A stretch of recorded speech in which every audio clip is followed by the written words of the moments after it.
हे आहे DS news network. आपण पाहत आहात आपली बातमी आपला आवाज. नमस्कार, मी दिनकर शिंदे. आपण पाहता DS न्यूज. तुमचं मत माझं मत मध्ये आपलं स्वागत. मित्रांनो, आपण DS न्यूजला सबस्क्राईब केलं नसेल तर तात्काळ आपण सबस्क्राईब करा, म्हणजे एकमेकांच्या संपर्कात आपण सातत्यानं राहू. मित्रांनो, आज एक महत्त्वाचा आणि आपल्याला विचार करावा लागणारा एक मुद्दा मी आपल्यासमोर घेऊन आलो आहे. तो म्हणजे असा आहे की भारतीय जनता पार्टीनं महाराष्ट्रामध्ये चाललेलं तोडाफोडा आणि राज्य करा हे समीकरण आता त्यांचं यशस्वी होतं आहे असं या ठिकाणी आपल्याला दिसतंय. कारण भारतीय जनता पार्टी सत्तेत नव्हती, परंतु राष्ट्रवादी काँग्रेस आणि शिवसेना यांना फोडून तोडून आता ती सत्तेत आलेली आणि महाराष्ट्रामध्ये सत्ता त्या ठिकाणी उपभोगते हे आपल्याला दिसतंय. परंतु काँग्रेसचा एक गट पुन्हा भाजप आपल्यासोबत घेण्याचा प्रयत्न करतोय हेही आपल्याला माहिती आहे. यासोबत आता एक नवीन नीती भारतीय जनता पार्टीनं आखलेली आहे आणि ती नीती आपल्यासमोर मांडणं हे DS न्यूजचं कर्तव्य समजतो, म्हणून मी हा विषय आपल्यासमोर मांडतो. आपल्याला विचार करावा लागणार आहे मित्रांनो या विषयावर. विषय असा आहे की तोडाफोडा केल्यानंतर आता राष्ट्रवादी काँग्रेसचा एक गट, शिवसेनेचा एक गट हा भाजपसोबत आलेला आहे. ताकद भाजपची वाढवायचा प्रयत्न त्यांनी त्यांच्या पद्धतीनं केलेला आहे. त्यासोबतच शरद पवार आणि उद्धव ठाकरे यांचे गट फोडल्यानं त्यांची काही अंशी ताकद त्या ठिकाणी कमी करण्याचा प्रयत्नसुद्धा भाजपनं यशस्वीपणे केलेला आहे. कारण पक्षासाठी झटणारे झगडणारे जे नेते होते, 2 रुपये खर्च करणारे जे होते, तेच आपल्यासोबत त्यांनी घेतलेले आहेत. आर्थिक अडचणीमध्ये या पक्षाला उभा करण्याचं काम हे भारतीय जनता पार्टी सातत्यानं करण्याचा प्रयत्न करत आहे. आता या पुढच्या काळामध्ये आता ही सगळं सत्ता स्थापन करताना, पक्ष मजबूत करताना एक भूमिका भाजपनं घेतलेली, ती म्हणजे आता विरोधकांना पडणारी जी मतं आहेत, कारण यामध्ये उद्धव ठाकरे असतील, शरद पवार असतील किंवा काँग्रेस असेल, यांची सहानुभूती वाढलेली आहे, लोकप्रियता वाढलेली आहे आणि भारतीय जनता पार्टी, अजित पवार आणि एकनाथ शिंदे यांच्याविषयी जनतेच्या मनात रोष आहे, राग आहे. आणि त्या रोषाचा रागाचा परिणाम असा होणार आहे की मतदार हा महायुतीऐवजी महाविकास आघाडीकडे झुकताना महाराष्ट्रामध्ये दिसतोय. कारण अनेक जणांनी सर्वे केलेत. या सर्वेमध्ये सुद्धा आपल्या असं लक्षात येतं आहे की भारतीय जनता पार्टी, एकनाथ शिंदे गट, देवेंद्र फडणवीस गट आणि अजित पवार गट यांना मोठा फटका बसेल आणि या ठिकाणी महाविकास आघाडीकडे मात्र अनेक आमदारकीच्या जागा या जास्त पद्धतीने निवडून येताना आजचा चित्र तरी त्या ठिकाणी स्पष्टपणे दिसतंय. मित्रांनो, भाजपचे एक लक्षात येत आहे की आपल्याला मानणारा जो वर्ग आहे, आपल्यासोबत राहणारा जो मतदार आहे, जो धर्म आहे, जो जात आहे, जो पंथ आहे, जो काम करणारा वर्ग आहे, तो आपल्यासोबत किती हे भारतीय जनता पार्टीला माहिती आहे. त्या ठिकाणी आपण त्यांच्या बळावर, त्यांच्या जीवावर किती ठिकाणी यशस्वी होऊ शकतो याचाही अभ्यास आणि याचा अंदाज भाजपच्या नेत्यांकडे आहे. परंतु आपल्याला ज्या जागा कमी पडत होत्या त्या त्यांनी एकनाथ शिंदे आणि अजित पवार यांना आपल्यासोबत घेऊन त्या वाढवण्याचा त्या ठिकाणी प्रयत्न केलेला आहे. कारण त्यांना मानणारा वर्ग आणि त्यांना मानणारा मतदारसुद्धा आता एनकेन पद्धतीनं भाजपसोबत जुटल्या जाणार आहे. किंबहुना त्या गटाचे जरी उमेदवार उभा राहिले, त्यांना जरी त्यांनी मतदान केलं तरी भाजपचा त्या ठिकाणी फायदाच होईल हे त्यांच्या लक्षात येत आहे. परंतु असं होत असताना जी लोकप्रियता महाविकास आघाडीची वाढते, जो मतदार तिकडे जातोय, तो रोखायचा कसा हा प्रश्न त्यांच्यासमोर होता. आणि म्हणून भारतीय जनता पार्टीच्या केंद्रीय कार्यकारिणी असेल, राज्याच्या कार्यकारिणी असेल आणि त्याही पुढे जाऊन सांगतो, नागपूर या ठिकाणाहून चाललेल्या राष्ट्रीय स्वयंसेवक संघाचे जे पदाधिकारी महाराष्ट्रभर गाव वस्ती तांड्यावर फिरत आहेत, त्यांनी सुद्धा या ठिकाणी अंदाज दिला आहे की लोकप्रियता महाविकास आघाडीकडे जाते, आपल्याला हे रोखावं लागेल तरच आपला विजय होऊ शकतो, नसता आपल्याला अनेक अडचणीला सामोरं जावं लागू शकतं असं त्यांनी स्पष्टपणे या ठिकाणी सांगितलेलं आहे. मित्रांनो, विनोद तावडे यांच्या एका पथकानं सुद्धा एक सर्वे केला होता आणि त्या ठिकाणी त्यांनी सांगितलं होतं की भारतीय जनता पार्टीला महाराष्ट्रामध्ये मोठा हादरा बसतोय, दणका बसतोय, त्यामुळे आपल्याला पुढची रणनीती आखावी लागेल. आणि आता ही रणनीती आखल्या गेली आहे आणि ही रणनीती अशी आहे की आता तोडाफोडा करून झालेले, आता मतांची विभागणी कशी करता येईल हे पहा. आता मतांची विभागणी करणं म्हणजे काय, तर आता शरद पवार यांच्या राष्ट्रवादीसोबत असतील किंवा राहुल गांधी यांच्या काँग्रेससोबत असतील किंवा उद्धव ठाकरे यांच्या शिवसेनेसोबत असतील, कोणता समाज, कोणता धर्म, कोणतं जात धर्म त्यांच्यासोबत जातोय, कोणता वर्ग मतदार त्यांचा अधिक आहे, तो मतदार कसा फुटेल, विभागला कसा जाईल हे पहा. कारण तो मतदार तर आता भाजपसोबत जाऊ शकत नाही, तो मतदार आता अजित पवार आणि एकनाथ शिंदे यांच्यासोबत जाऊ शकत नाही, तो त्यांच्या नेत्यांसोबत एकनिष्ठ झालेला आहे. परंतु आता त्यांच्यात दुफळी कशी करता येईल, त्यांच्यात 2 गटामध्ये विभागणी कशी करता येईल, ही रणनीती भारतीय जनता पार्टीने या ठिकाणी केलेली आहे. म्हणजे आपल्याला प्रामुख्यानं उदाहरणासह सांगतो मित्रांनो. उदाहरण असं आहे की मधल्या काळामध्ये असं दिसत होतं आपल्याला की राज ठाकरे यांची महाराष्ट्र नवनिर्माण सेना ही भारतीय जनता पार्टीसोबत सत्तेत सहभागी होणार आहे. एवढंच काय, राज ठाकरे यांचे जे मुलगा आहे, ज्यांचा पुत्र आहे अमित ठाकरे, हे महाराष्ट्राच्या मंत्रिमंडळात दिसतील अशाही सोशल मीडियावर वावगे आपल्या उठल्या गेल्या. त्यासोबत एकनाथ शिंदे यांचा गट आता पक्ष नसल्यामुळं राज ठाकरे यांच्या मनसेमध्ये समाविष्ट होईल आणि मनसे पुन्हा महाराष्ट्रामध्ये सत्तेत येईल अशा पद्धतीनं चर्चा झाल्या. देवेंद्र फडणवीस यांनी अनेक वेळा राज ठाकरे यांच्या निवासस्थानी जाऊन त्यांची भेट घेतलेली आहे. एकनाथ शिंदे यांनी सुद्धा भेट घेतलेली आहे. राज ठाकरेसुद्धा यांनी सातत्यानं एकनाथ शिंदे असतील किंवा देवेंद्र फडणवीस असतील यांच्या प्रत्यक्ष भेटी घेऊन त्या ठिकाणी अनेक चर्चा केल्या आहेत. मग नेमकं जो माणूस सत्तेत नाही, जो माणूस विरोधी पक्षनेता म्हणून विधान भवनात नाही, तो राजकीय पक्षाचा प्रमुख राज ठाकरे हे नेमकं या मंडळींना का भेटतात आणि ही मंडळी त्यांना वेळ देऊन नेमकं सातत्यानं का भेटतात हा प्रश्न अनेकांच्या मनामध्ये पडलेला आहे. आणि मित्रांनो, या सगळ्या सारांशामध्ये आपल्या एक लक्षात येतं आहे की महाराष्ट्र नवनिर्माण सेनेला भारतीय जनता पार्टी आपल्यासोबत आता घेऊ शकत नाही. आणि दुसरी गोष्ट, राज ठाकरे यांनी महाराष्ट्रामध्ये जे दाखविलं आहे, नवनिर्माण करण्याचं स्वप्न दाखवलं आहे, स्वाभिमानाचं एक स्वप्न दाखवलं आहे, त्यामुळे मी कोणाशी तडजोड करू शकत नाही ही भूमिका, हे नेतृत्व त्यांनी महाराष्ट्राला सुरुवातीपासून दाखवलेलं आहे. आता त्याला तडा जाऊ नये यासाठी ते प्रयत्न करत आहेत.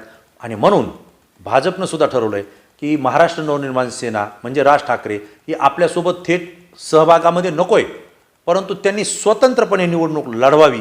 कारण जर ते स्वतंत्रपणे निवडणूक लढत असतील महाराष्ट्रात सगळ्या ठिकाणी, मग नगरपालिका असतील, महानगरपालिका असतील किंवा विधानसभा आणि लोकसभेच्या असतील, तर यात काय होईल, तर यात एक गोष्ट होईल, राज ठाकरे हे हिंदुत्वाच्या मुद्द्यावर शिवसेनेपासून बाजूला निघलेले आहेत. हा एक मुद्दा, म्हणजे शिवसेनेसोबतचा एक हिंदुत्ववादी आणि राज ठाकरे मानणारा गट त्यांच्यासोबत आहे.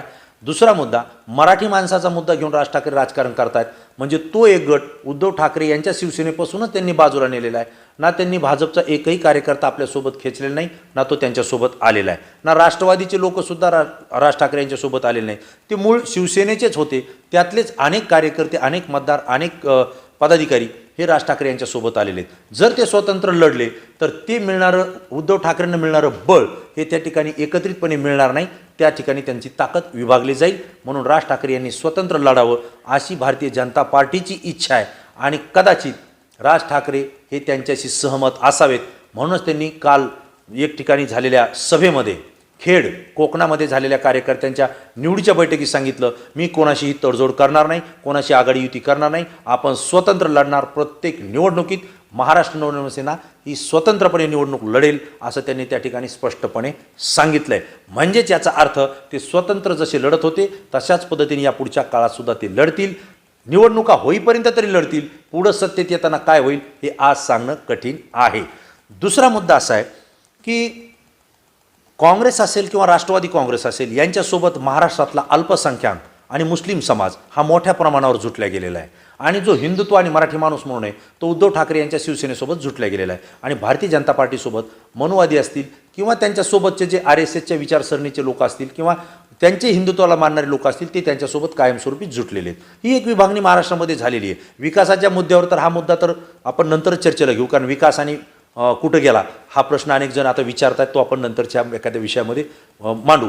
परंतु उद्धव ठाकरे यांच्यासोबत हिंदुत्व आणि मराठी माणूस हा जुटलेला तो राज ठाकरेंसोबत फुटतोय, परंतु काँग्रेस आणि राष्ट्रवादीसोबत अल्पसंख्याक आणि मुस्लिम समाज जो मोठ्या प्रमाणावर आहे हा जर विभागला गेला, हा जर त्या पक्षापासून बाजूला गेला तर मात्र आपला विजय कोणी रोखू शकत नाही, हे भारतीय जनता पार्टीला माहिती आहे. आणि म्हणूनच त्यांनी अनेक वेळा MIMचे असदुद्दीन ओवेसी यांना पोषक वातावरण निर्माण करण्याचा प्रयत्न केलेला आहे. हिंदू मुस्लिम वाद राजकारणामध्ये निर्माण करण्याचा प्रयत्न सातत्याने भारतीय जनता पार्टीकडून होतोय, याच्या विरोधकांनी सुद्धा आरोप केला आहे आणि सातत्यानं आम्हाला सुद्धा हे दिसतंय.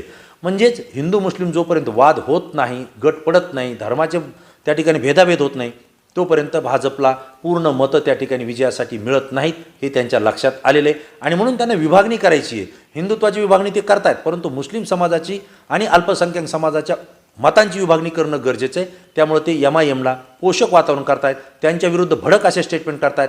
त्या पद्धतीनं MIMचे असदुद्दीन ओवेसी असतील किंवा त्यांचे एकमेव असलेले औरंगाबादचे संभाजीनगरचे खासदार असतील, ते सुद्धा भारतीय जनता पार्टीच्या विरोधात, हिंदुत्वाच्या विरोधात आक्रमकपणे त्या ठिकाणी आपली भाषा वापरतात, ज्यामुळे आपोआपच दोन गट त्या ठिकाणी विभागले जातात. म्हणून तो एक त्यांनी पर्याय ठेवलेला आहे. आणि तिसरं, जो काही अल्पसंख्याक समाज आहे, शेतकरी वर्ग आहे, हा सुद्धा काँग्रेस, राष्ट्रवादी काँग्रेस आणि उद्धव ठाकरे शिवसेना गटासोबत मोठ्या प्रमाणात जुटलेला आहे. तो एकतर भाजपसोबत आता जुटत नाही, मग तो आपल्यासोबत नाही जुटत ते ठीक आहे, परंतु यांच्यासोबत सुद्धा राहिला नाही पाहिजे, तो विभागला पाहिजे, यासाठी भाजप प्रयत्न करत आहे. आणि विशेषतः विरोधकसुद्धा या संदर्भात आरोप करत आहेत. म्हणून आपल्याकडे एक नवीन पार्टी नवीन पक्ष, नवीन नेता महाराष्ट्रामध्ये गुलाबी रंग घेऊन फिरताना आत्ता काही महिन्यापासून आपल्याला दिसतोय, आणि तो म्हणजे तेलंगणा राज्यातले मुख्यमंत्री असलेले के चंद्रशेखर राव यांची BRS ही पार्टी. मित्रांनो, BRS ही कधीच महाराष्ट्रात नव्हती, कधी महाराष्ट्राशी त्यांचा संबंध नाही, के चंद्रशेखर राव यांचाही कधी संबंध आला नाही. परंतु आत्ताच्या मागच्या काही महिन्यामध्ये हे अचानक कशी काय सक्रिय झाली पार्टी, हा पक्ष, हा सगळ्या महाराष्ट्रातल्या जनतेला प्रश्न पडला आहे. आणि म्हणून शिवसेनेचे संजय राऊत असतील किंवा काँग्रेसचे नाना पटोले असतील किंवा राष्ट्रवादी काँग्रेसचे शरद पवार असतील, या सगळ्यांनी आपली प्रतिक्रिया दिलेली आहे की तेलंगणाची BRS पार्टी ही भारतीय जनता पार्टीची बी टीम आहे, ती स्वतंत्रपणे लढेल, परंतु भारतीय जनता पार्टीला फायदा होईल अशाच पद्धतीनं निवडणुकीमध्ये सहभाग घेईल, अशा पद्धतीचे आरोप, अशा पद्धतीचे खुलासे हे विरोधी पक्षांनी त्या ठिकाणी केलेले आहेत. आणि चित्रसुद्धा तसं दिसतंय मित्रांनो आपल्याला की BRS पार्टी या ठिकाणी येत असताना अल्पसंख्याक, दलित समाज आणि शेतकरी यांच्या हितासाठी, यांच्या प्रश्नासाठी आम्ही काम करण्यासाठी इथं आलोय, आम्हाला कोणाशी घेणं देणं नाही, आम्ही स्वतंत्रपणे लढू, आमच्या 2 जागा आल्या तरी चालतील, सत्ता नाही आली तरी चालेल, अशी भूमिका घेऊन त्यांनी महाराष्ट्रामध्ये राष्ट्रवादी काँग्रेस असतील, काँग्रेस असतील किंवा भाजपचे तर तसे नाहीत, परंतु मोजके काही नेते त्यांनी आपल्यासोबत प्रवेश देण्याचा कार्यक्रम त्या ठिकाणी केलेला आहे.